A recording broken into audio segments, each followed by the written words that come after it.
What's up, everyone? Taylor Wright here from the Canadian Tradition TV show. Spring has sprung, and with it, it's brought the open water boat season. Maybe there's a few of you out there that are considering purchasing a new boat for this upcoming year, and if that's the case, I want to share a couple tips that might help guide you towards choosing the right boat. And these are things I factor in when I'm picking out a new boat and matching it for the purpose that I intend to be using that boat for. First, and likely above all else, is I make sure I'm purchasing that boat through a reputable dealer. A dealer that's going to be able to provide service not only to the boat, but the motor, that's able to maintain it, not just to get me down the road, but also past the sale and for years to come. Correctly maintaining and providing routine service on your boat is going to extend the longevity of that investment.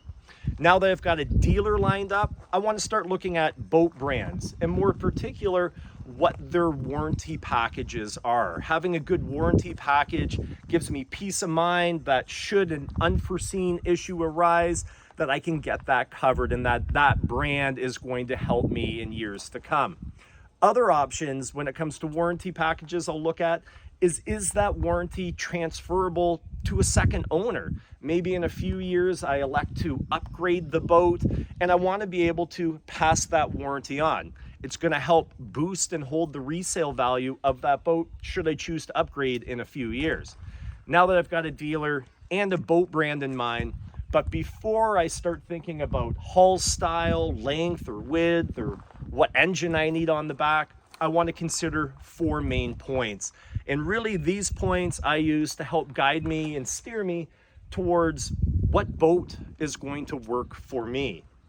First point is, what type of water conditions am I going to be using that boat in? If it's a shallow, more inland lake, isn't exposed to heavy duty waves, maybe a shallow running boat like this is going to serve the purpose. Now, if I look at this boat here, it's got a deep V stance, it's a little bit wider, a little bit longer, it's going to handle bigger water conditions. Really, water conditions are going to determine what type of hull style, length and width you want to go with. The next point is, how many people am I going to be having in that boat? And that's just going to help me determine the floor space, maybe the seating arrangement that I'm going to need in order to 95% of the time cover my needs with the people that I'm going to have with me. Another thing I factor in, and of course all of us think about it, is budget. We've got to have a boat that's going to work with our budget and fit in. Joining up with a brand that has multiple options on different boats really allows the customer the chance to fine-tune what they want in that boat. The fourth point is 95% of the case, or 95% of the times, what's the purpose of that boat? Is it purely fishing? Am I going to be fishing with my partner or a fishing pal in a fishing style boat? Or do I need a boat that's not only going to cover my fishing needs, but can also double as family fun time? You can see this boat's got a canopy. We're able to get out and enjoy some on-water sports, whether that's tubing or water skiing, but it also serves the purpose of fishing.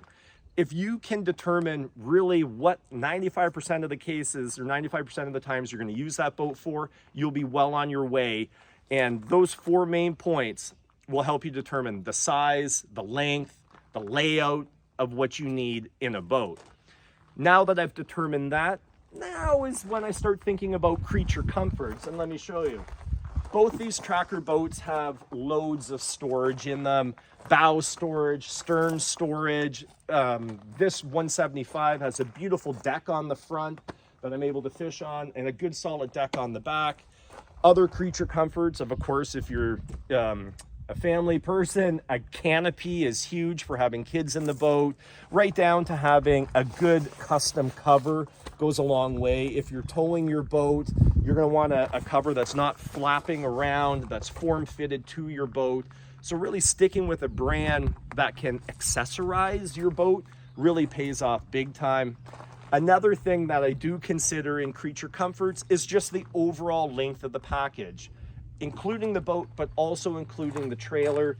Right here, a cool feature that saved me big time is these swing tongues from Tracker. When I'm backing this into a garage, that extra 1.5 or 2 feet of space has saved me big time in shutting the garage doors.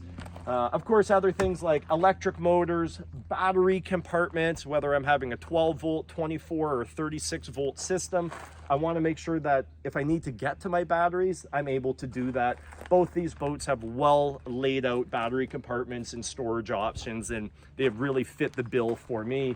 So I know I've just unloaded a bunch of information to consider, but I assure you, if you take your time, make a pro and con list of exactly what you're looking for in a boat, join up with a good dealer, connect with a good boat brand, you're going to be able to get into a boat that'll work for you.